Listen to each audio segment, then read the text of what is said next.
You're listening to Podketeers. Welcome to episode 401 of Podketeers. This week, Larry gives us his thoughts after finishing the Book of Boba Fett. We talk about the Rescue Rangers and latest Doctor Strange in the Multiverse of Madness trailer. Trams are back at the Disneyland Resort. Plus, we discuss the announcement that the Disney company is developing a new planned community in Southern California.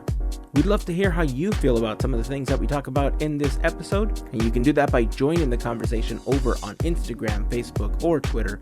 Just search for Podketeers, but we'd love for you to join us over on our Discord server. Joining is super simple. You can head on over to podketeers.com/401 for a link to our Discord, or you can check out the pinned Instagram story for a link to join. If you have any questions, please feel free to reach out. We'll be happy to help you out. March Mayhem for 2022 is set, and this year we are putting snacks up against each other. Keep an eye on our Instagram for this year's bracket and for info on how you can enter to win a prize once March Mayhem is over. A very special thank you goes out to an awesome group of people known as the FGP Squad, our podcast Fairy Godparents, because it's their support via Patreon that help make these episodes of Podketeers possible. As part of the FGP Squad family, you get some additional perks like exclusive discount codes for Podketeers gear, additional content like the Podketeers After Show, and access to our happy hour calls, just to name a few. For more info on how you can become part of the FGP Squad family, we invite you to check out podketeers.com/FGP. And as always, a super special thank you goes out to the FGP Squad for their continued support. All right, so we're going to get the show going. If you're new to the podcast, thanks for hanging out with us. We hope that you enjoy what you hear and that you come back for more. And if you've been hanging with us for some time now, welcome back. But regardless of how long you've been here with us, we appreciate you taking the time to listen. Here is episode 401 of Podketeers.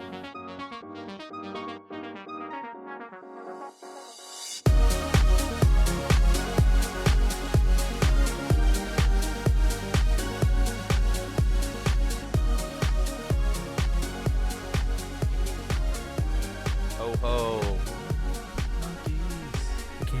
Monkeying around. Yeah, it's like every week's a new song. Yeah.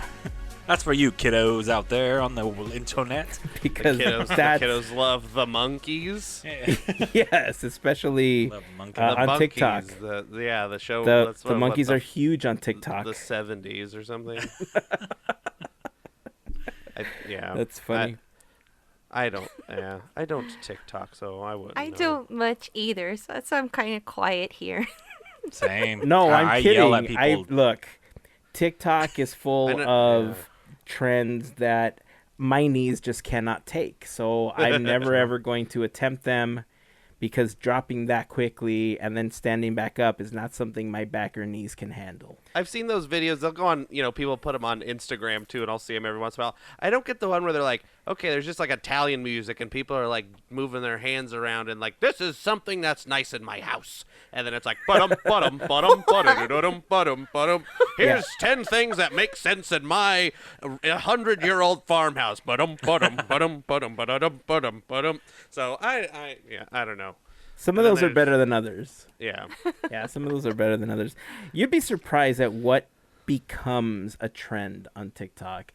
I'll see a couple of videos that have something really silly, and I'll think to myself, oh, okay, that was funny. And then the next day, every other video as I'm scrolling through there will be the same thing. And yeah, Larry talked about it before. It gives people Vine vibes. Yeah. It's very similar, with the exception that TikTok gives you way more than the 7 seconds, I think, that Vine allowed you for Do it for the creating Vine. videos. So, and they've always expanded. Like, they started off with these like 15-second videos, then they went to 30, they went to a minute. Some people have 3-minute videos. I think some people have 5-minute videos. Wow. Now. I don't know. But obviously, they've also extended into the live space, which seems to be the biggest thing. Instagram obviously has IGTV. They stole stories, something that came from Snapchat a long time ago. Facebook saw that and were like, we need that too. And that failed, I think. And then YouTube tried to add those little micro stories as well because they saw everyone else was doing it. So that's the life we're living. All these little micro stories, no matter what platform you're on. So maybe that's what we should be doing as well, creating little micro stories. I don't know. If you guys want to see that, let us know. Yeah. I don't know what we would do. I'm not the type of person that goes around vlogging around my house. I don't do anything particularly interesting. I don't know. Maybe we should start there. You know what, Heyzen? We should start a streaming service that's exclusive to mobile devices that does like quick bites of content that are like TV shows but short. You know, maybe we could shorten the name from Quick Bites or something. I don't know what it would be, but you know, Quibbly, something like that. Maybe that sounds like it would work. That would take off. Everybody would love it. We could have big celebrity shows and stuff. And you know what would really help it take off if we got some like producers, like real big producers in the industry, to throw in millions of dollars with that type of backing. It would take weeks before we were the biggest platform ever.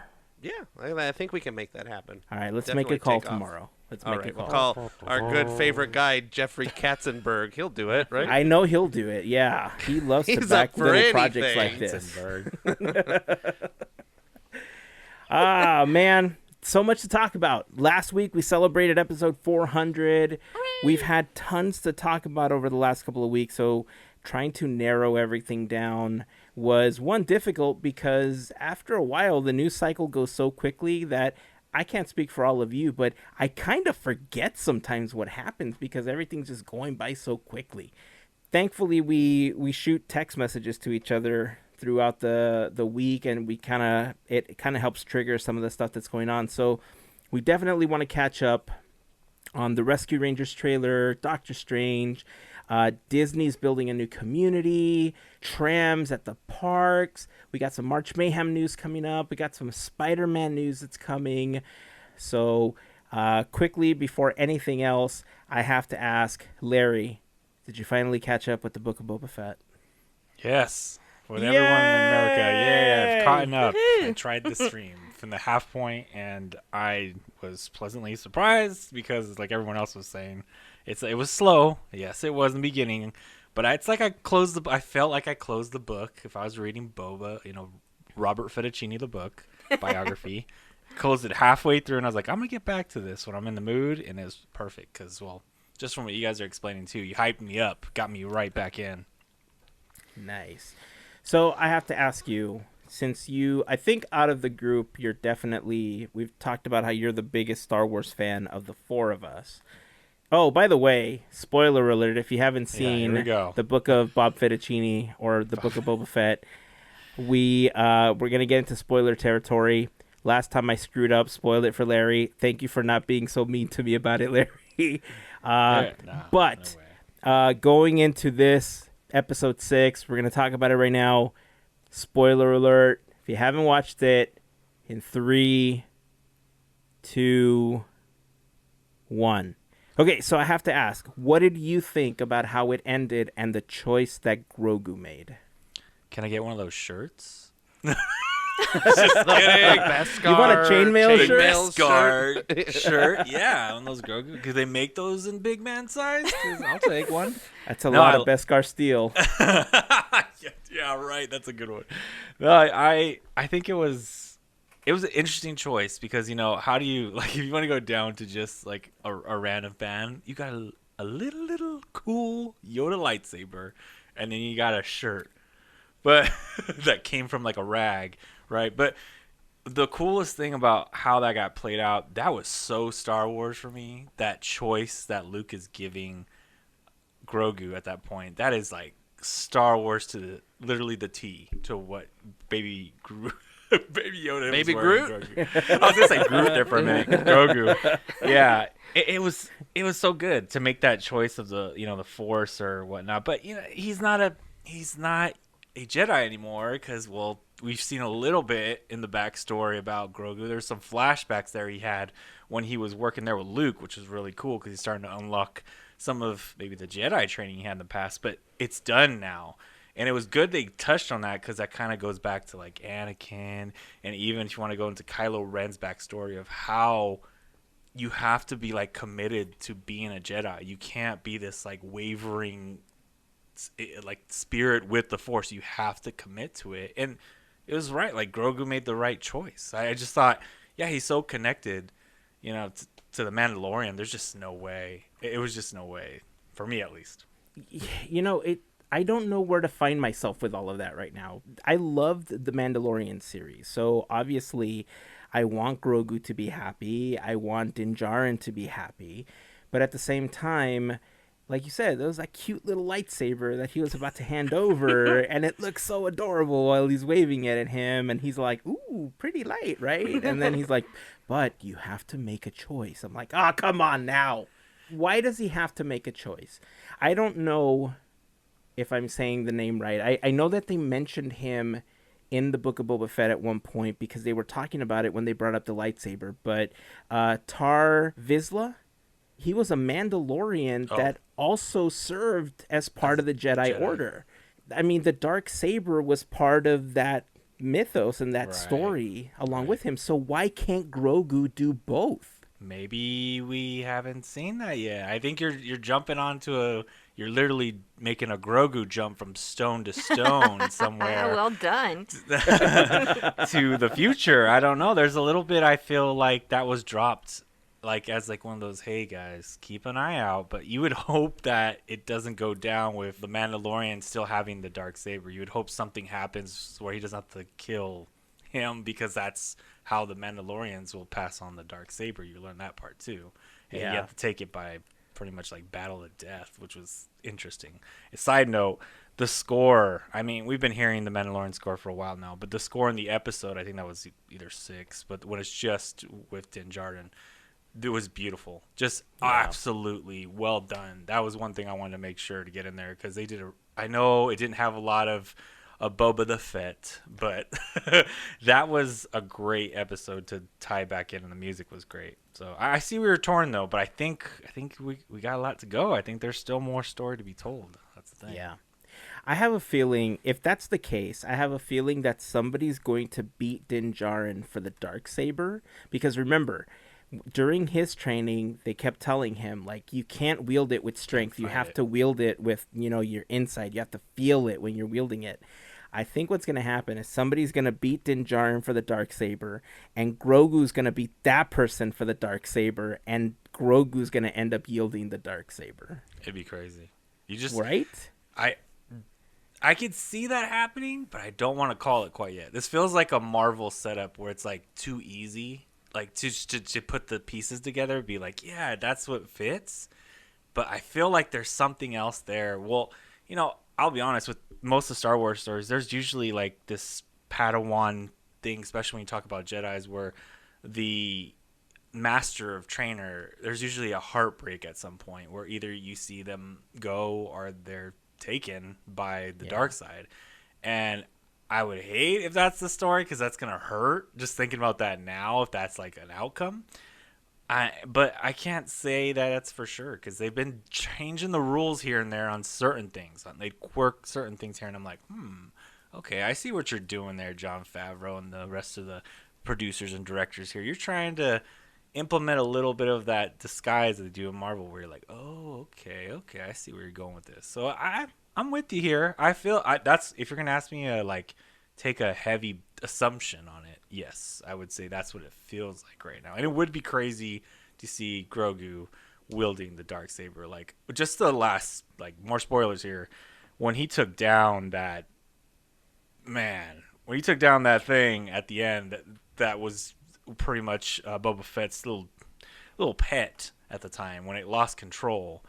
That was Rancor? insane. The Rancor, yeah. I was gonna say Bantha, but yes, the Rancor. Please, the Rancor, and please. I mean, Andrew, I think you have came on to one of the best catchphrases of tactical Chewbacca. Tactical Chewbacca is the best guy. Because he really feels like a tactical Chewbacca. Now, every time I watch it, he is cool. That's tactical Chewbacca. He did a good job, because he did feel like a tactical Chewbacca. But yeah, just seeing the Force he has now, and he didn't even go through his full Jedi training.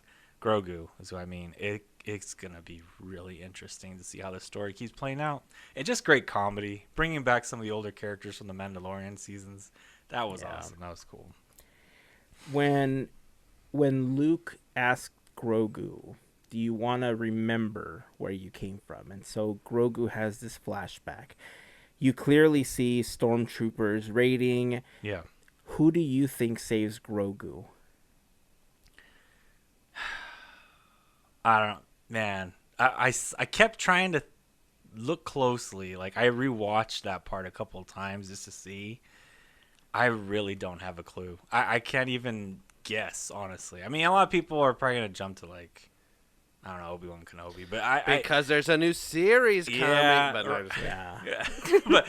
But I don't know. I don't want to make that assumption. Maybe it was, I don't know. Maybe it was Qui-Gon. I don't know. It could be anything. Maybe it was Ahsoka Tano. Well, that's the thing, right?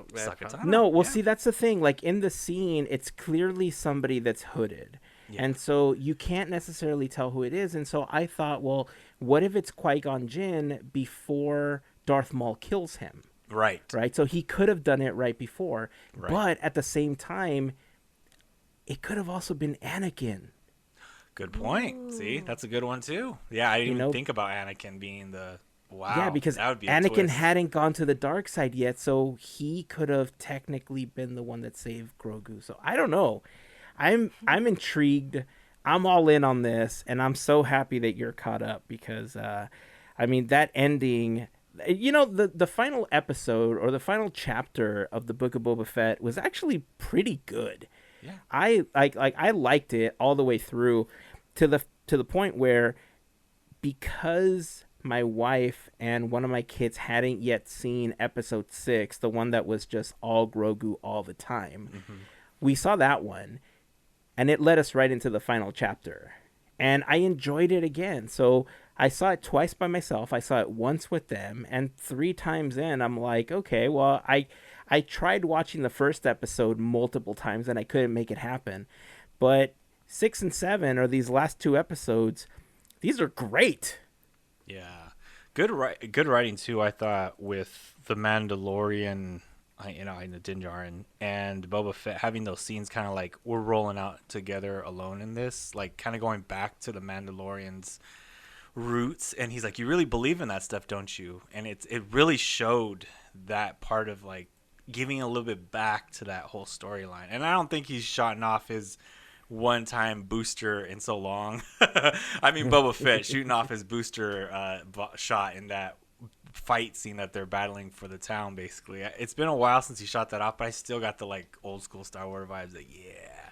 And let's not do credit once again. I've been saying it over and over again, but Ming Wen's character in this whole thing, she's the ultimate assassin, and it proves to that last scene, because what she does, I'll be real, like, it's more important what she did at that point than what they would have said. I'm not going to downplay what the war, the battle for the people, that's what I saw coming, but I didn't see what Ming Wen did. Like, that's like, ooh, that is total assassin work. That's, ooh, I don't know. The piper will come to pay. I just don't know if that sits with the Force very well. That's what I'm saying. Like, that doesn't balance out well in the future for, like, Star Wars stories. But she's totally bam, or she's cool. I shouldn't say that. Beep. Sorry, kids. I mean, yeah, she fits all of those descriptions and more. I mean, she was one of the most enjoyable parts of the series. You know, her acting, her portrayal of this character. I mean, we had seen a little bit before, but I mean, this was, it was, I'm telling you, I know I hated when I said it the last time, but in general, Boba Fett as a character was the weakest part of this entire series, and it sucks to say that. I think they recovered towards the end. I think they did really well. I know that hardcore Star Wars fans may not feel the same, and that's okay. You know, I'm coming from a place of not being a hardcore Star Wars fan, and I can only speak as a fan of what I'm watching at this time. I don't know all the stories and all the lore behind everything. I'm kind of learning a lot of it as I go along because I wasn't a fan as a kid. So I can only speak to how I feel about these things as they are happening. But Overall, I enjoyed it. I'm not going to say it was bad or anything because overall, I really did enjoy it. Was there parts that were slow? Yes.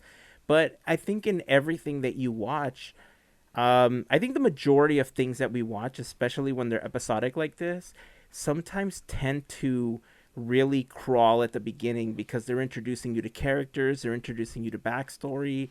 You know, as a Marvel fan, I went into WandaVision and instantly loved it from episode 1. And I know there's people that didn't get into WandaVision until 3 episodes in or at all. Right. You know, they just couldn't get into it. Same with Falcon and the Winter Soldier. Like, they thought that was a super weak series. But, you know, it really just ties into the fandom, what you're into.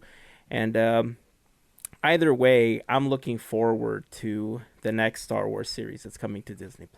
Yes. Yeah, Talking about Obi-Wan. Larry brought up the score and everything, and did you guys notice? My wife pointed this out to me. The at the end of in the credits, you know, the chanting that's like, It's saying Boba they go, Fett. Boba Fett. Boba Fett. So cool. I didn't notice that. Yeah, you listen to the Boba. They had been keeping that score the whole time, but then now at the end you hear Boba Fett. It kind of sounded like it beforehand, and you know she had made a joke about it before. But then No we were way, listening she to, called it? But then we were Oh, wow. listening to the credits, and it was like, no, they're and like we played it back and Googled it and everything. Like go Yeah. Boba Fett, Boba Fett. Boba That's Fett. good. Yeah, that's nice. good. See, that's like a new fan. That's like good example, Andrew, of like watching it, being like catching those things, like Boba Fett. I never would have caught it. I would just thought, oh, okay, that's an interesting, different way to go about it. So cool.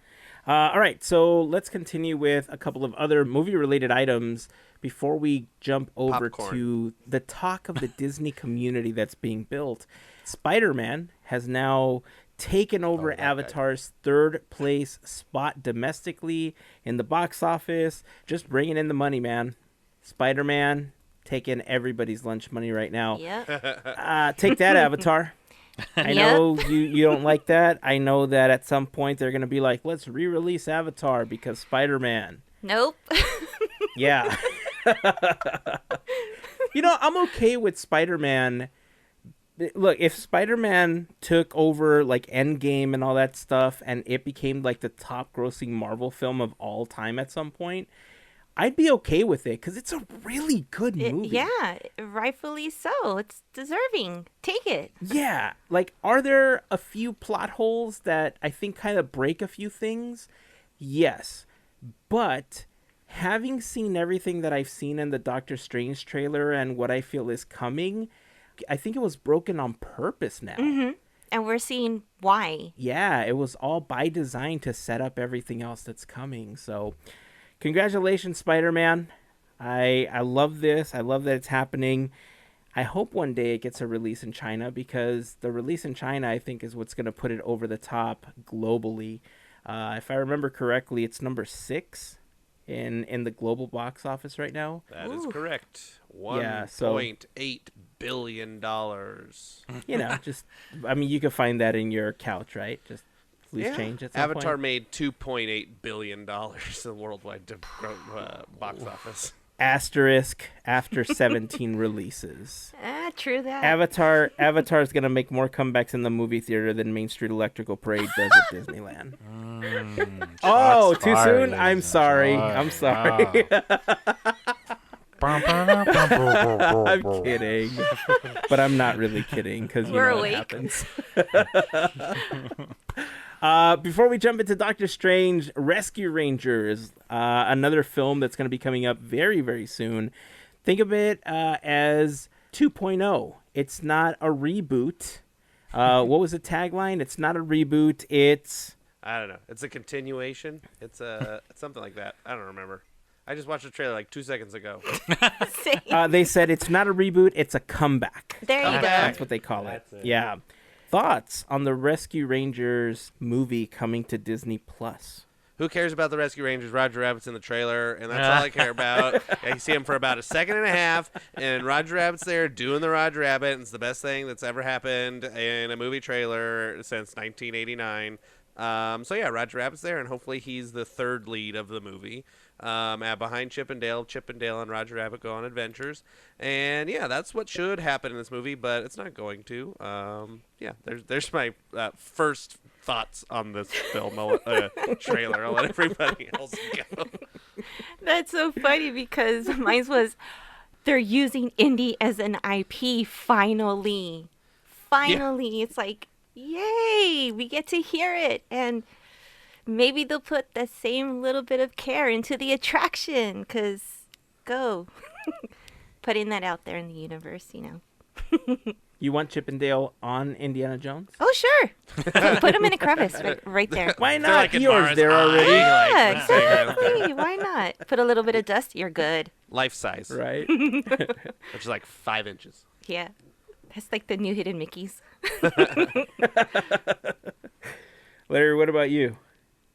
Watching it, I was really caught up in that part too because I'm like, this looks like some kind of expo they're at or something. Some kind of Looking at convention, that. yeah. Some kind of Yeah. Convention, yeah. And I'm like, man, they're really gonna play to the crowds on this one. I feel like, and I couldn't stop laughing at the end. At the end when you see Seth Rogen, and you see the cat shot of them, the animated computer, because all that what they say there, I'm like, if this is the kind of comedy that's gonna be in the movie, I'm so in. Because when you make like that humor of yourself, but you're still like in the realm of the movie universe, that fourth wall thing, right? I love it. And I was just like, man, at first the Chip and Andrew had mentioned when we were on our conversations through text that the voices are kind of hard. Yeah, I am getting kind of like, I'm just so used to cute Chip and Dale, I guess. Yeah. Not like adult Chip and Dale kind of the voices, but oh man, if the writing is anything like they're putting on there right now, I'm in. And if it's anything close to like putting Roger Rabbit, I feel like in the trailer, that's making big, Andrew's not off. That's big praise. That movie, we talk about one of the greatest crossovers in ever. Like, it's true to convert all those different properties, and it was funny, and it was a good story. So if that touches anything close to what Roger Rabbit was, man, I can't wait to watch it. That's all I gotta say. Yeah, this is kind of like a modern day kind of Roger Rabbit-y kind of looking thing. Yeah. It seems like. All right, that's what I'm feeling. I'm like, I hope this will be cool. This is really cool. Yeah. It's very much a mixture of the essence of what Roger Rabbit was mixed into this weird like mockumentary style. Yes. Yeah. The storytelling, because from the very beginning they started off with the for years Chip and Dale Rescue Rangers were at the top of the mountain, blah blah blah, right? And it instantly reminded me of, I don't know, some people may not have seen it, but there was an old like mockumentary called This Is Spinal Tap. If you remember ever watching Saved by the Bell, there was the Zack Attack Friends Forever mockumentary that they did where they form the band and they break up and all that stuff. Popular shows are built in the mockumentary style, like The Office, the new Muppets that had a very, very short-lived time on ABC was also a mockumentary. So for me, I love that style of storytelling. And so that is what instantly captured my attention and instantly brought me into this. But you're right, that element of mixing all these IPs, like the idea of them like, oh yeah, we were on top of the world and we were partying with everyone. We were doing the Roger Rabbit with Roger Rabbit. I'm like, okay, I see what they're doing. The thing that threw me off, and maybe this is going to be part of the main plot, is the idea that these characters are shifting into this 3D form, because like Dale becomes this like 3D version of himself while Chip is still animated.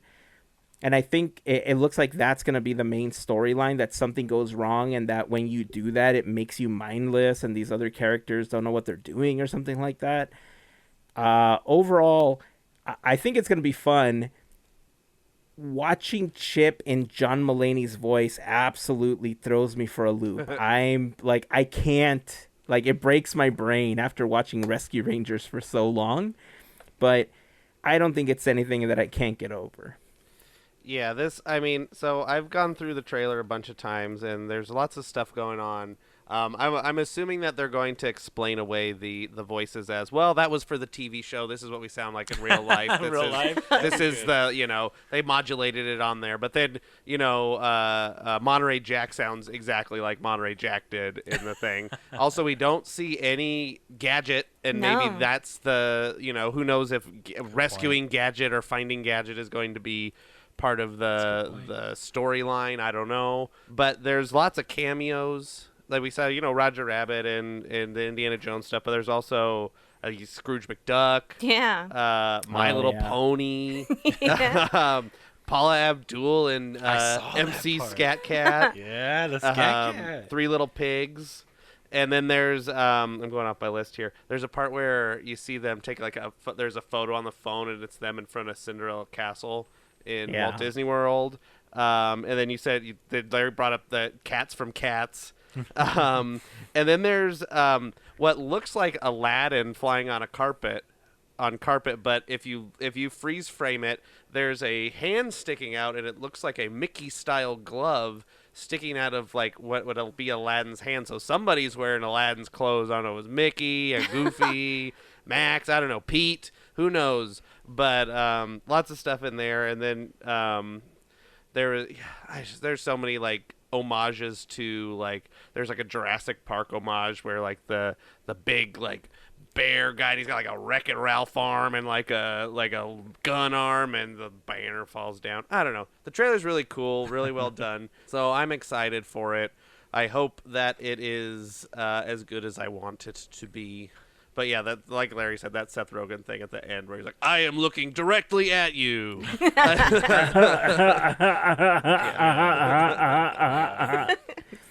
So going back to this scene with the cats, I remember seeing that when they were fighting in the alley. Mm-hmm. Was one of them James Corden, out of curiosity? No, it was not, because James Corden, if you know anything about James Corden's cat, he is obviously wearing a tuxedo and a top hat the whole time. Neither one of those is wearing a tuxedo or a top hat, because he plays Buster Jones, obviously. Anyway, I did Cats. I haven't seen it yet, but I did. You didn't Cats it? I didn't Cats it. I still haven't seen it. I really want to see it, but I heard it's just bad, and not even like bad in like a funny way. It's just bad. You're brave. I'm good. I'm good. I mean, I designed lights for Cats the musical once, and That's plenty. I mean, I had a good time. I've seen it once, but yeah, I haven't seen the film. So, Yeah. but that's what we're talking about. This might actually go against being a Taylor Swift fan, but I know I should watch it specifically for Taylor Swift, but even that isn't enough to get me interested. There's three things. Hold on. There's three things that we're talking about today that have a through line for them, which is interesting. I just realized. So Boba Fett, we've got Cad Bane, right? He was in Gunslinger or whatever, blue guy. We've got Zipper, the little bug fly guy in Rescue Rangers trailer. He was in there too. And the trams are coming back. All those are tied together by Corey Burton. This popped in my head. Corey Burton's the voice of Cad Bane, the voice of the trams, and the voice of Zipper. So anyway, he was Nice. That's the Disney Quizneyland guy, folks. Nice. Well done, sir. To Anyway, Quizneyland. yeah. That was off the Well done, dome. sir. Yeah. Disneyland. So Corey Burton, I believe, was the original voice of. I think he was the voice of Chip. He was a different voice in the original series, and then in this film, because of the John Mulaney of it all, he's now doing Zipper. And then the voice, maybe he was Monterey Jack, and then the voice that was Chip and Dale. I think some lady did one of them. And I got them all mixed up, but then they're kind of doing homages, and they're doing other roles, voice acting roles in the show, because these new people are taking over the starring roles in the voice cast. So, yeah. Anyway, that was Heyzen was going to say something to a transition into something else, but No, actually, I actually had a question about how you guys felt continuing the original Roger Rabbit connection. How did you feel seeing a Batman shirt on someone in the Rescue Rangers trailer? I didn't even see it. I missed it. I was going frame by frame, so I saw a bunch of it. And so the convention is called FanCon, the most generic Nice. convention. FanCon. You can catch that in the trailers. So it's interesting how this is going to play out with the different IP and stuff like that. How much like Fox owned properties are we going to get? Are there any other properties that they might be licensing? If somebody's out there that knows a little bit more about non-Disney animation than me, there's a shot with two mice, and one's like a CGI or a real-looking mouse, and the other one looks like a Tex Avery or like a Looney Tunes style mouse. But I can't place them off the top of my head. Feeding the cheese, yeah. And there's a couple other little other shots like that where there's just like a half a second of some character, and I can't place them. So I've looked over, and nobody's done a definitive list. So I'm curious as to how all this is going to play, like how Roger Rabbit did, where they got Mickey and Bugs Bunny together for the first time, and da da da da da. So that didn't really answer your question about Batman, but it's going to be interesting to see if there's going to be any more of that kind of crossover IP stuff. I mean, it'll be nice to see it because it will feel like it's much more real world than anything else. Mm-hmm. And I guess if they can make it happen, it would happen because it's not being produced by Disney, right? Mm-hmm. It's guys from the Lonely Island. Co-production, I think, right? Is it? I would assume because come from Disney and the Lonely Island. Got it. Interesting. I mean, there's also a guy dressed up like Borat, so I don't know where you go there. Yeah, it's going to be interesting to see how many other cameos we end up seeing in this. It'll be fun. But I'm looking forward to it. Mm-hmm. Yeah. Okay, so let's transition over to the Doctor Strange trailer. Because that was making waves for a good week and a half now since it was released. There is so much to dissect in this trailer. I think much more than we'll be able to do in this episode. But your thoughts on the Strange trailer? So much madness. So much is happening. I think I had to watch it a few times because I miss things, and I had a question about a couple months ago in regards of Professor X. So yeah, I lost my mind when I heard what happened, and I'm like, is this happening? I'm kind of freaking out thinking that this may happen and we may see the crossover we've been waiting for forever, and I think it's going to be happening here. But yeah, I'm stupid excited for this movie. I am. I'm going to shut up now. Yeah, for me, I saw the trailer like 12 times, I think. It took me, like Melissa, a few times to get through it. And yes, the Professor X maybe drop that we're hearing is it just throws you off beginning when you watch it, and that's like towards the end of the trailer. So I think you have to go back. I've been looking forward to this Doctor Strange because when I first heard about it, they were like, ooh, this is going to be dark and scary. And I was like, wow, really? Okay, Disney and Marvel. Well, that's never really been done. But then what really opened the door for me was watching the What If series, like I've talked about on here, and seeing evil Doctor Strange. And then there's a scene in there where you see this dark version of Doctor Strange. You're like, that's it. We're going to start seeing these multiverses like play out. Like that was kind of like a little, I think when you're going through something like a prelude of something, you're like watching What If, and now you're seeing this and you're like, and I mean, I want to save it for a little later because I want to see what you're going to say, Heyzen, but I think it's, for me, I think the villain is starting to show itself already. Like in the trailer, if you watch it, it's the villain, I think, starting to show itself. It's in the trailer. I just think I'm almost set on it. Before I kind of had a hunch, but now I'm like, it's happening. It's definitely going to be this person. All right. On the count of 3, we'll say it at the same time, and we'll see if we think it's the same person. If it's not, open discussion. But if it is, same wavelength. Ready? 1, 2, 3. Wanda. Stay Puft, Marshmallow Man. Yeah. I love it. Andrew nailed it. Andrew nailed it. It's a Stay Puft Marshmallow. Crossovers. Damn it. You didn't even think about it.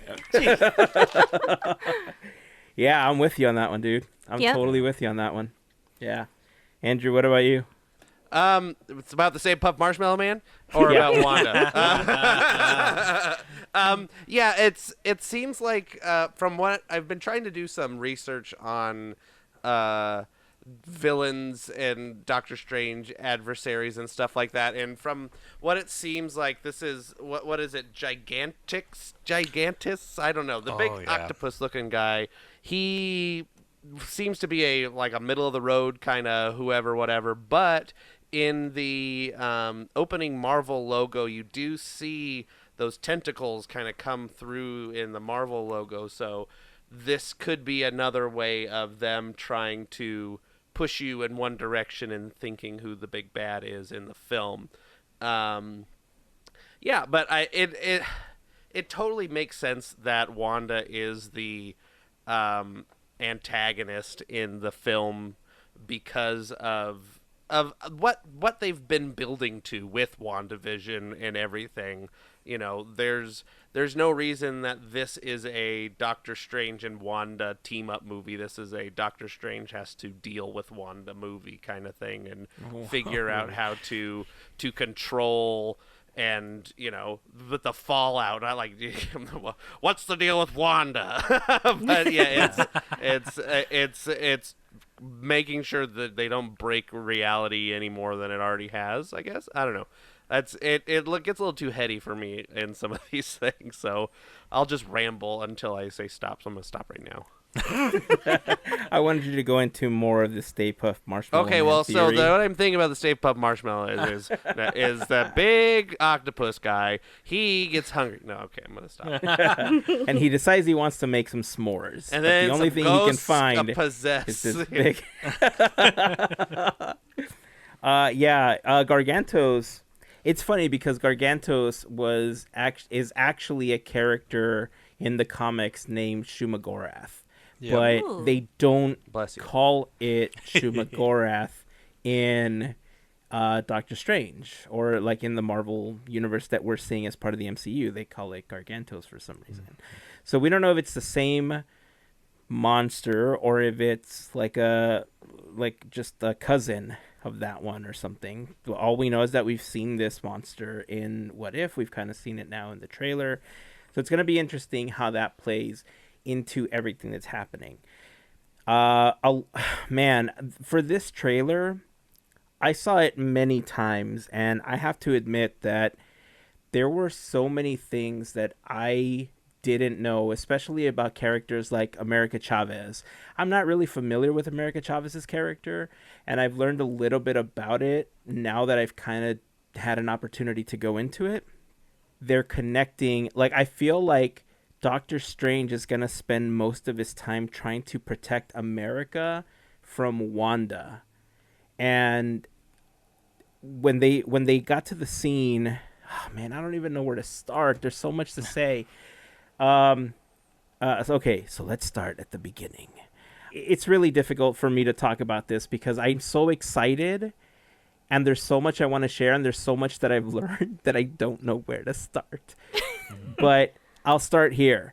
Doctor Strange goes to Wanda, says, "What do you know about the multiverse?" And she talks about how Vision kind of had this theory about how it was evil. He says, yeah, he was right. That entire thing that they're in looks to be a simulation that Wanda was creating for herself the way that she did when, she created this entire fictional town for herself so that she could live in peace. And the only reason it looks like that is because I've seen so many videos, I've read so many theories, I've watched the trailer so many times, and I've seen people pointing things out that I was like, oh my God, that other scene in red, he really is wearing the exact same clothes that he was just wearing in this other scene. She turned off the simulation.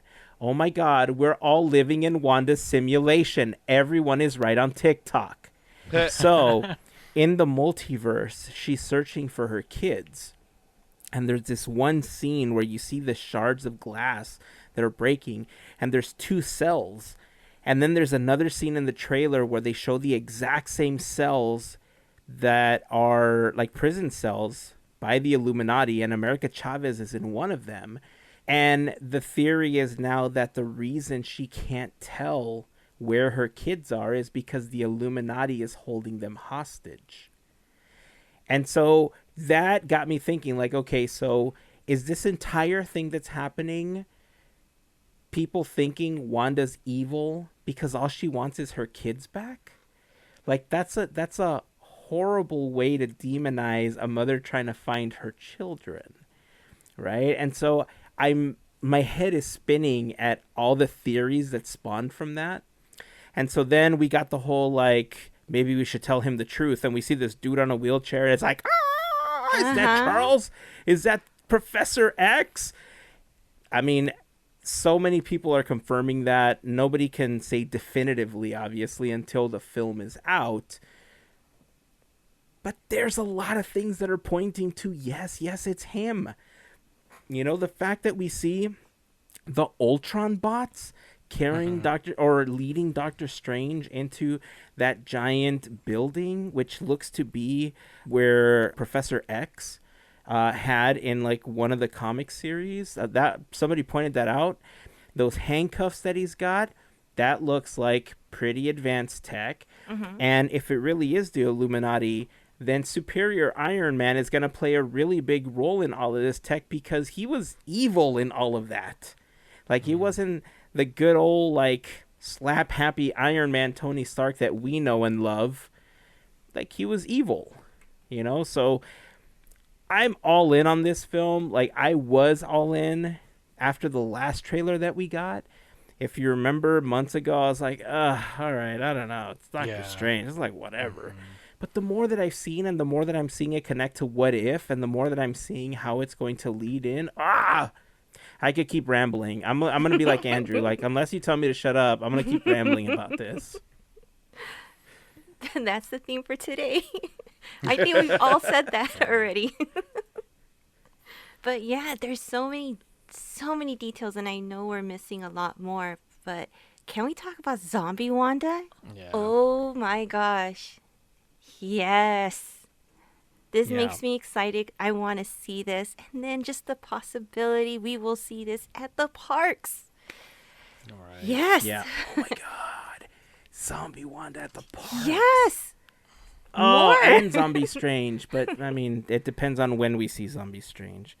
Because if you remember, if you've seen What If, spoiler alert. I'll give you a moment. 3, 2, 1. Strange doesn't make it in his zombie form, but Wanda does. And so the fact that we're seeing both Wanda and Strange in zombie forms in this trailer makes you wonder, like, how far does this go that they're zombifying each other and then reanimating themselves, you know? So, hey, that's a thing. I had this one silly question. Since we're really seeing a lot of what if that's happened, like I said, this is silly, this is far-fetched. Do you think we'll see Captain Carter? I don't think it's far-fetched at all. I mean, there are people that are literally watching this trailer frame by frame. I have not watched this trailer frame by frame, but I have just watched it multiple times. But there are screenshots of people finding a shard of glass with a piece of Captain Carter's shield. So it looks like we may be getting a Captain Carter cameo as part of the multiverse.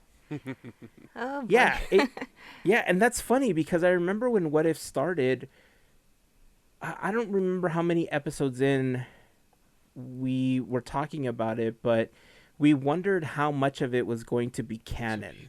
In the MCU, right? Like, we were like, is this really What If? Or are they testing to see what people would want to see as part of something else? Or are they telling us all of this is coming? Like, what if all this happened because somebody was foolish enough to break the seal of the multiverse?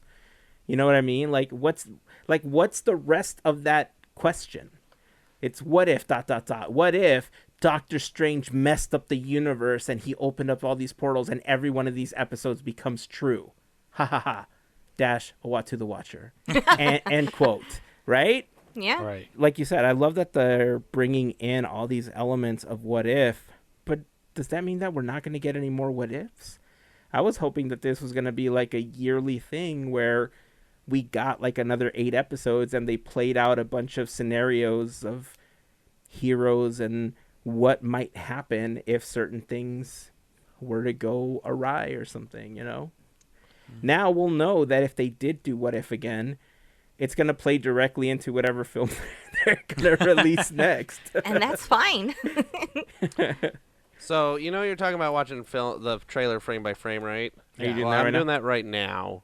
I was doing the Rescue Ranger trailer. I was being so quiet, but I was watching the Ranger trailer frame by frame. But now I'm watching the Doctor Strange frame by frame. And a couple interesting things. So the America Chavez character, there's something right at the beginning where she's kind of there, and then Doctor Strange has like his little things that open up in circles. Well, these ones are opening up in stars. So I'm assuming that has some relation to her since she's in the foreground of the shot. She travels between worlds through portals or universes through portals. And when she opens a portal, they don't look like circles. They look like a star. Well, there you go. We're seeing some of that. So what's with that? You kind of get some Captain Marvel looking thing there. Or there's like a streak of orange flying real fast. That kind of looked like... There's a theory that it's one of 2 characters. It's not Captain Marvel, but it could be Monica Rambeau, because we did see her turn to Photon during WandaVision. That's right. Yeah. So it's either going to be Photon or it's going to be Nova, who is another rumored character to be making an appearance in a Marvel film very soon. It's very possible that we see him as part of this because he plays into the stories of other characters that we already know. Like, we were supposed to get Adam Warlock at some point. Was that supposed to be The Rock? Isn't that who that was? No, he's No. Black Adam, DC. Oh. But, I mean, Nova, I think at some point, like, hooked up with Gamora in the comics. I don't remember. see. But, like, he shows up as part of Guardians of the Galaxy in the comics. And so I'm not exactly sure if we're going to see that here. But that's one of the theories going as far as who that character is. And there's a cool, ox guy, bull-looking green bull man. He's kind of cool looking. Oh, somebody mentioned him. He's actually, as Peter Parker calls him, he's also a wizard. Everybody's a wizard. Gee, what is this? This is a wizard. What the guy's name is Green Bullman. Mr. Bullman. Rintra. I think that's who he is, Rintra. That's somebody's name backwards, like Oh, like one of those No, that's- storytellers. Egrog Sakul, No, that is the character's name. But Senator Greebleps. I'm pretty sure that he's such a powerful wizard that he becomes sorcerer, or a sorcerer rather. Like, he becomes sorcerer supreme at one point when, like, Doctor Strange isn't around or something like that. He was just like taking a nap. Yeah, it was more than just taking a Back nap, out. but He was like, yeah. dead, died, dead. And then there was Dr. Octopus Strange. That was pretty Yeah. cool. That's the Yeah. What If version. And let's see. Oh, I missed one. Where's my other thing I had? Anyway. Oh, well. I mean, we don't have to go through every part of this trailer, but... that was my favorite part. Doctor Strange gets a big nose. Yeah, when he's kind of breaking, He's like breaking into multi-dimension. into cubes, and his nose gets really big, and it's silly. It's big. Hey, So good that call out. I'm actually glad that you brought that up, because that's one of the most interesting theories that I heard. I was watching a new Rockstars video, and Eric pointed out that the same animation style that they use in that scene is the way that mutants were breaking away in House of M in the comic. Like, there's a really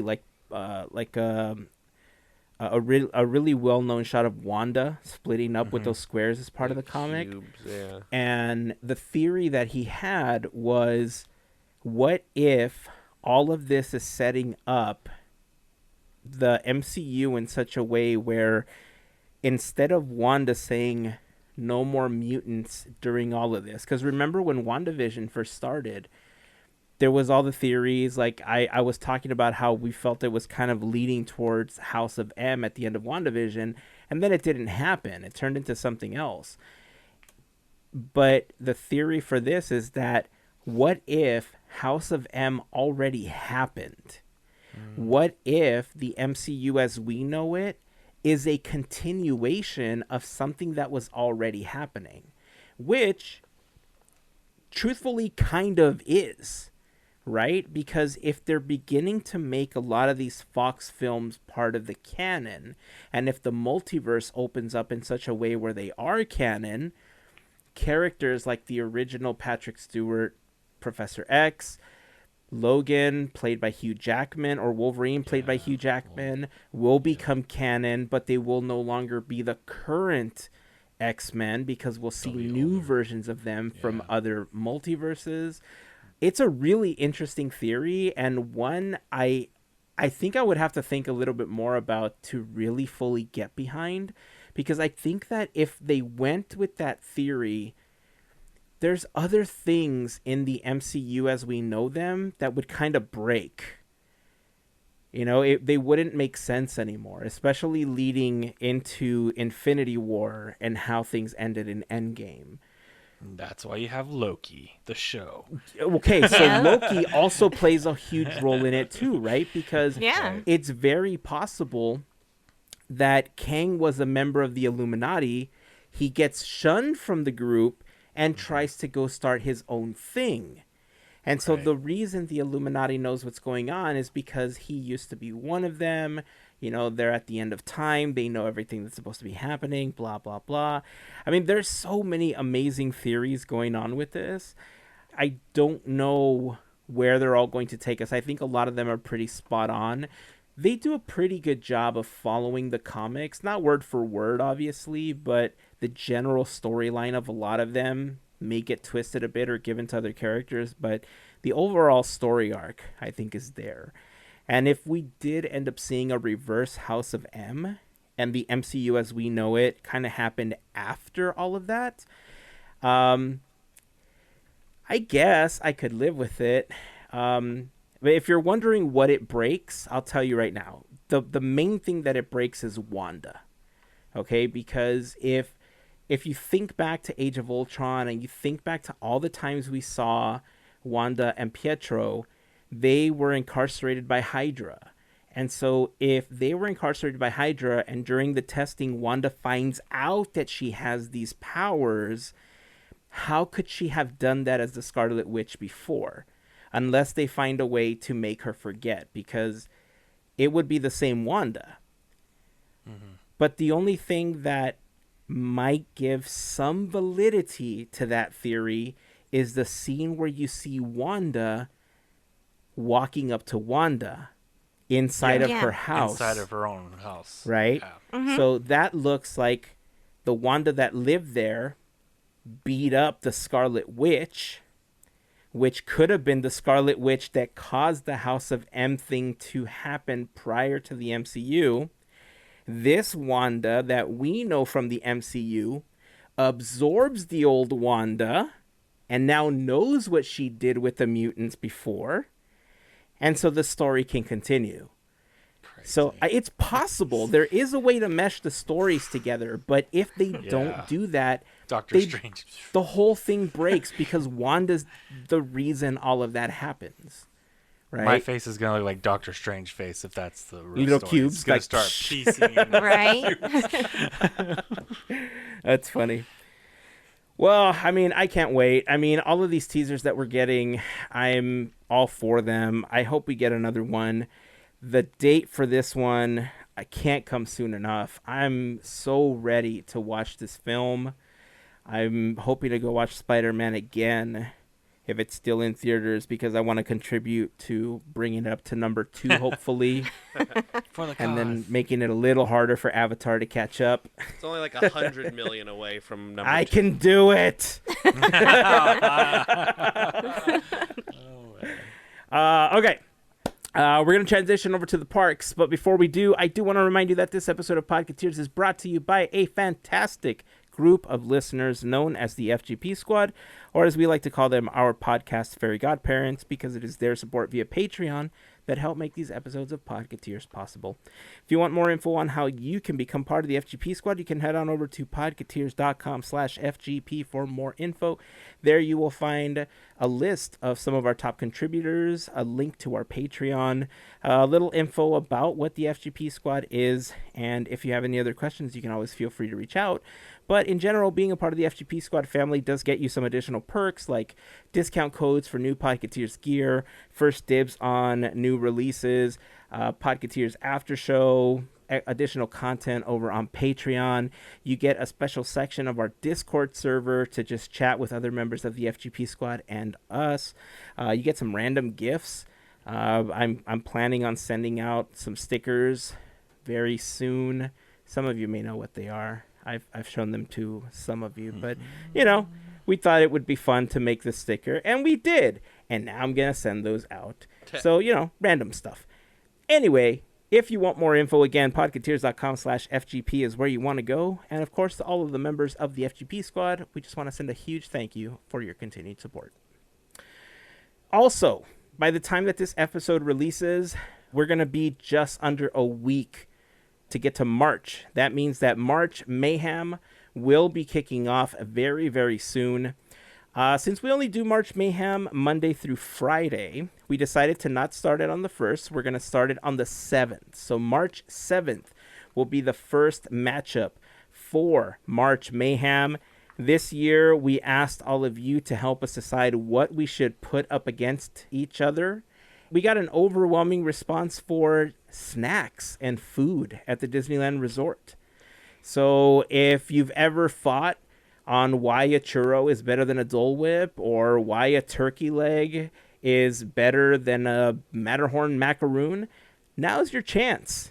Yeah. Now's your chance to represent your favorite snack, because that's what we're putting up against each other. So thank you to everyone that sent in the suggestions. We truly appreciate it. March 7th will be the official first matchup for March Mayhem. Yeah. Let's get ready to be hungry. Woo! I don't know. I'm calling it now. Churros on the gonna win. Oh, I don't I'm know. just calling it now. I'm calling it now. I want to, folks. Did you hear that? in my heart of hearts, I want to go with Disneyland popcorn. See, and I'm sure someone's going to say Dole Whip, but we'll see. Yeah. But then again, I mean, I haven't been very accurate in the last couple that we've done. Like, I've been knocked out first round, so maybe I should say something like Disneyland pickle so that the popcorn makes it all the way. I don't know. Ronto rap. All right, so we are getting our trams back. Yeah. February 23rd, the release day of this episode. The trams are coming back to Disneyland. This is on the heels, obviously, of several changes to the mask policies that are happening in California in general. There are counties that will no longer be requiring masks. If you are vaccinated, you will no longer be required to wear them. There will be some places that will still require them indoors, especially in LA County. If you're not vaccinated, you're still required to wear a mask. The whole thing is on an honor system, so take that for what it's worth. We've lived through 2 years of this. I don't think we need to get into any discussions or arguments about who will do what and who will not do what. And if you want to go to the park and you want to wear a mask and you feel that that is where your comfort level is, do what you need to do to feel comfortable. If you are at a point where you do not need one, and you feel healthy enough and you feel confident enough that you are going to be okay, by all means. But just know that if you're going to the Disneyland Resort, there will be many people without masks now. And the trams, they'll be riding a tram. I thought I read that the tram was one of the places where you still had to wear it, which is ironic because it's one of the places where the most wind is hitting your face and getting away from people. So I'm sure the buses, I'm sure are going to be one of them. The transportation. Yeah, the bus is one of Toy them. Story. Yeah. The bus definitely is one of them. But I mean, look, I'm excited. The trams are coming back. The trams are super iconic. Whether you like the walk from the parking structure to the Esplanade, it is what it is, right? We complain about this however many mile walk it is from the trams to the Esplanade. and then we spend all day walking around the parks and don't say boo about it, right? So I guess because you don't have the ambiance and all that stuff, like I guess they tried to add the things. Disneyland tram. Yeah, it's iconic. Like, tell me you don't get all the feels and you start feeling all like happy and, you know, all that stuff just flows through your body when you hear "Welcome aboard the Disneyland tram." I'm like, I'm there. Or when you hear driver, you're clear. Honk, honk. Honk, honk. That's what I was thinking. Honk, honk. On your love right it. is You're the clear. Grand Californian Hotel. The arts and crafts movement of the... I'm so glad that they're back. So if you go February 23rd and beyond, barred anything else happening, of course, but February 23rd and on, the trams will be functioning again at the Disneyland Resort. Let's talk about this new community that they are building. It was announced recently that Disney was going to be creating like a new community project over in Rancho Mirage. It's part of this new project series thing that they're calling Story Living by Disney. They're considering it one of their signature experiences. And the community is called Cotino. Your thoughts on this new community that Disney is building? Not the poor man's version of Golden Oaks, but we can't afford it. But it looks nice, but we can't afford it. So I don't know who this is for. It's for, not us, but it's, you know what, we could go visit. There's going to be shopping, apparently. There might be a Target we could go in. It has a... I have a Target across the street. Yeah, but is it the Story by Disney Target? Come on, Melissa. Like, Why do you have to go to Coachella Valley for Target? because it has a Mickey Mouse shaped Target emblem or something. I don't know. You know. It seems like it's going to be like a whole like planned area with like little stores and little whatever. I don't know if there's going to be a Target, but you can walk around. It's probably going to not be, you know, depending on how they do it, they're probably going to have to like section off the housing from the like, I don't know, shops part of it, because that's probably going to be a really touristy place in the first couple of months or whatever. People are all going to want to see what it's all about. They got any exclusive pins? They got a churro cart over here or something? I don't like.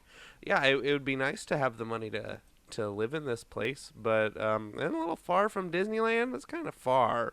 Oh, That's all I have to. Yeah, it's like the people that are going to want to buy these houses and be part of a Disney community, you'd think would want to also be close to Disney property because they're such big fans that they would also want to be close to Disneyland. And it's, you know, quite a trek. I'm going to beg to differ on that one. I think there's like this thing where people, when you travel or you go places, like for going like to a cool motel, or this newer group likes to find these hidden like old history is still kept, but they have like the modern vibe of like mid-century. That's like a big wave on like Instagram and social media to find those kind of things. I would say if they found somewhere to live like that, because they love to go stop and go to those places to escape, you know, to feel like you're always on vacation, then it doesn't matter where it's at. Would it be cooler that's closer to the park? Yeah. But the other point you bring up, Andrew, which is really on point too, if I'm living there, I don't know if I want everyone coming to my Target visiting because it's a Disney property. Like, I'm living here, if I'm paying that kind of money, which I don't think so, but if I was paying that kind of money, I don't know if I want like everybody in the world to be able to come to get the special pin and all that. Like, that kind of takes away from like that whole part of it being exclusivity, of being like, I made this whole investment to live in the story living idea with Disney. For if you're gonna ask my opinion, yes, off the bat, this seems very expensive, and I think where I see like it as its storytelling play out, it seems kind of weird. I'm not gonna lie. Like, looking at it first, I love the idea Walt Disney had back when he was talking about Walt Disney World and Epcot.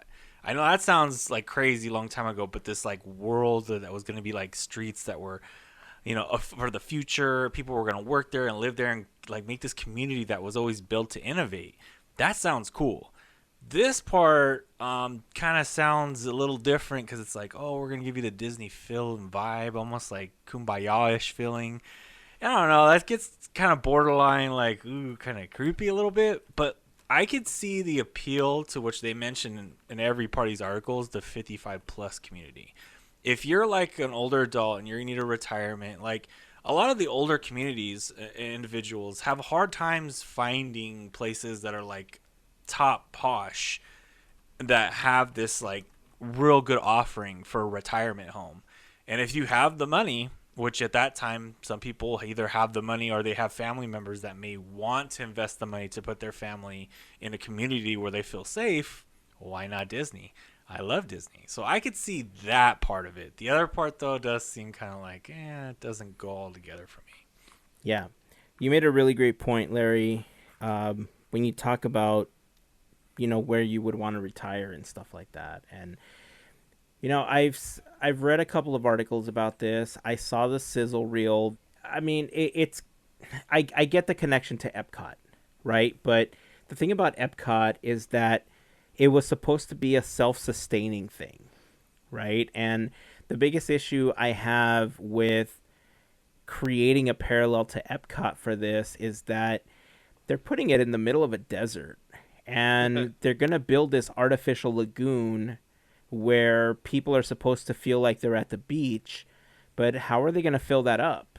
Like, it's hard enough to get water to places like LA and everything when it doesn't rain. California is technically still in a drought. Yeah. So Drought. to have to fill up this giant lagoon in the middle of the desert Let's have to truck it seems in. a little ambitious. I'm pretty sure they can do it, but how they would sustain that is one of the things I'd really be interested in hearing how they're going to do it. As far as the community, I'm with Larry on this one. I think this is going to be a halfway point between Celebration Florida and Golden Oaks.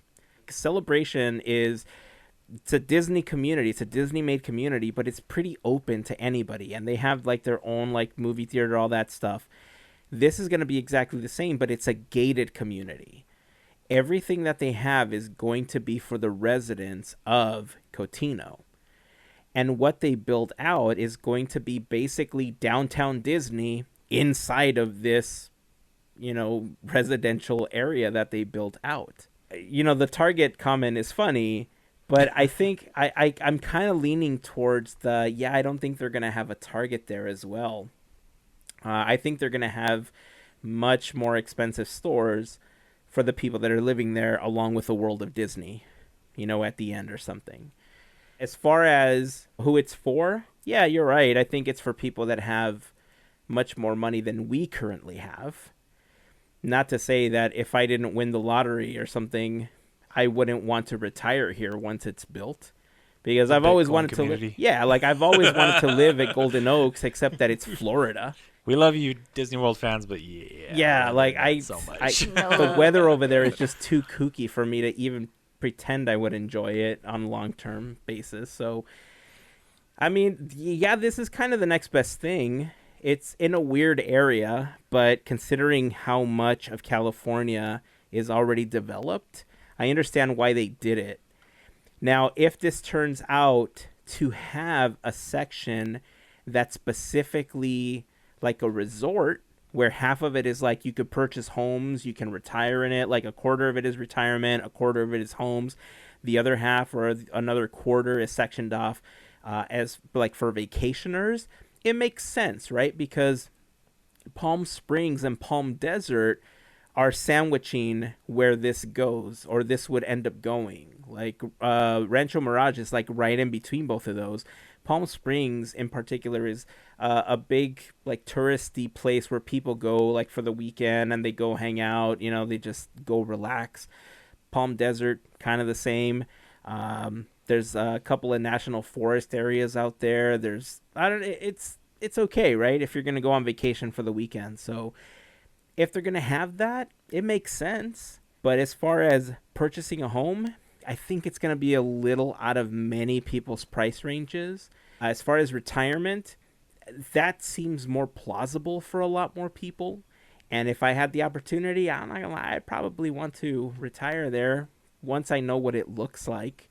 The thing about these sizzle reels that they release is they look great. They show a lot of concept art. We get a lot of ideas of how things are going to look, and it looks all pretty. But I've also seen a lot of concept art for a lot of the things that have been supposedly coming to the park since 2015, and they haven't all fully come to fruition either. You know, there's been a lot of budget cuts. There's been a lot of changes. There's been a lot of turnover. The pandemic in general, changed the course of a lot of those projects as well. And there's still a lot of things on the table that I feel the money could be better spent on, including helping cast members out in many ways. I don't think it's a bad venture. I think that as a vacation spot, I think it's great.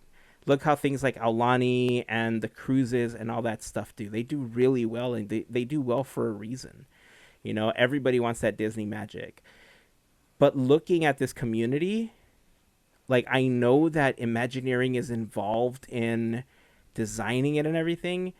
Maybe the houses will have some Disney magic like they do at Golden Oaks.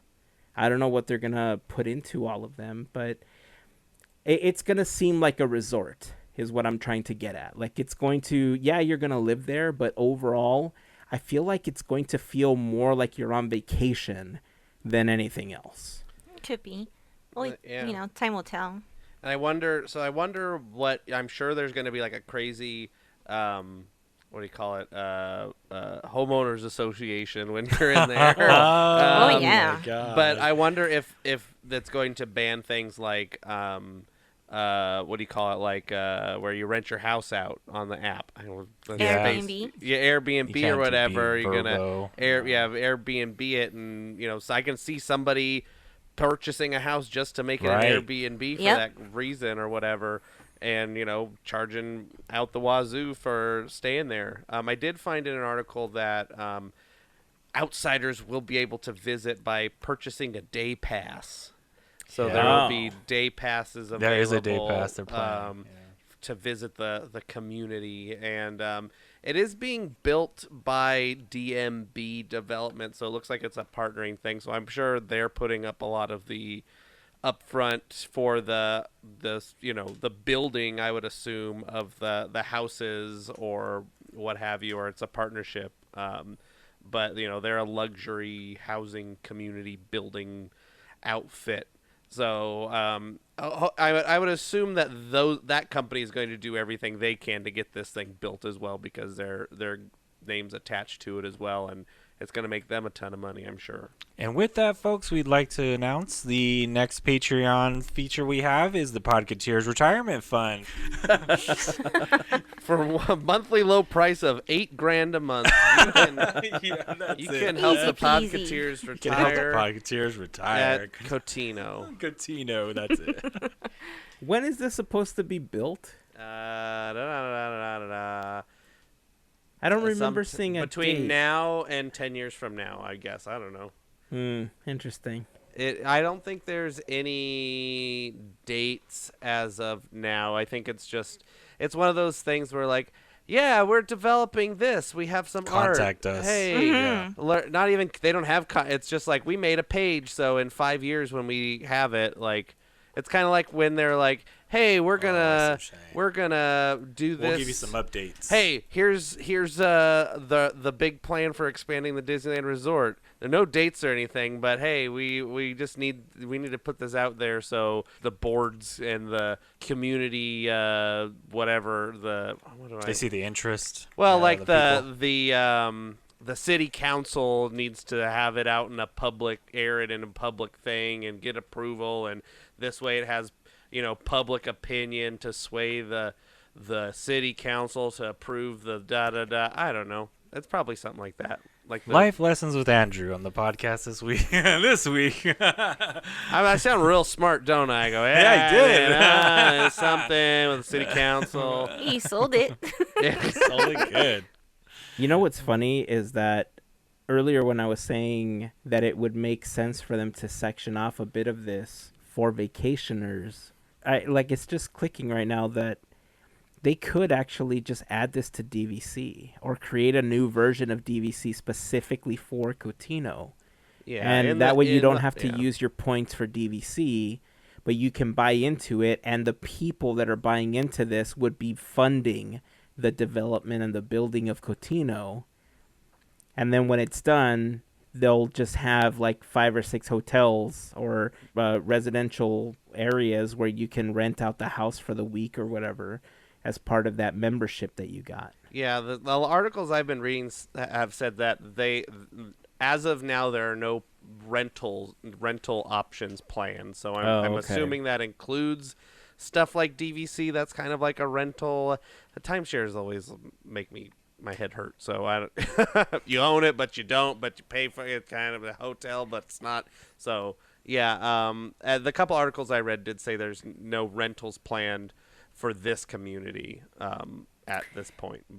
But if they don't have plans of doing that now, that could definitely change, because if they see that the interest isn't there because the houses are too expensive or whatever the case is, they could make the call and say, well, people aren't interested. Let's create our own DVC for this area now. Yeah, could be. We'll have to see. Yeah, we'll have to see how this thing shakes out, because I'm sure they're gonna, if it doesn't fly, they're gonna figure something out. But if it's anything like Golden Oak, those things sold like hotcakes, and it's not gonna be an issue. And they're just gonna say, okay, well, we'll build the next one in the Fernando Valley or something. I don't like. Here's the next one's in Seattle. I don't like. Yeah, never know. That's a good point. That's a great Walla point. Walla, Washington. Oh man, I can't wait. Yeah, there's gonna be one in Branson, everybody's favorite. We love Branson. Branson. All right. Well, we'd love to hear your thoughts on anything that we talked about in this episode, whether it's the talks of the trailers, the end of the Book of Boba Fett, the trams coming back. Are you happy that you don't have to walk to the Esplanade anymore? Or this new Disney community that's in development named Cotino. We'd love to hear how you feel about it, and is it something that you'd be interested in? Would you want to live there? Or is it just something that you could live without? Join the conversation over on Facebook, Instagram, or Twitter, or join us over on Discord. If you're not yet a member of our Discord server, you can join us simply by clicking on the link in the invite that you see pinned to our Instagram stories. If you're not following us on Instagram, it's a great time to start, because you can join us on Discord, and in about a week or so, you'll be able to join us for voting for March Mayhem as well. We're super excited about all of that coming up. Anything else before we wrap up this episode? I went through the Chippendales Rescue Ranger trailer again, and I found some scenes with Gadget in it. So I'm gonna have to. I screenshotted them, so maybe I'll have to send those over to you to put on the Instagram or something. I thought I remembered seeing her in like a big hug or something. Well, there's like the Walt Disney World photo is there, but then there's like a couple where she's like way in the back. I'll send them over. All right. She's in there. She's part. It's gotta be. That's the whole thing about the story. I don't know, but that's my little bit. It's fine. Premise. All right. You heard it here first. That's going to wrap it up for this episode. So until next time, keep dreaming, keep moving forward, and always remember to pass on the magic. Have a fantastic week, everyone. Bye. See ya. Ladies and gentlemen, this tram is ready to depart. Driver, you're clear.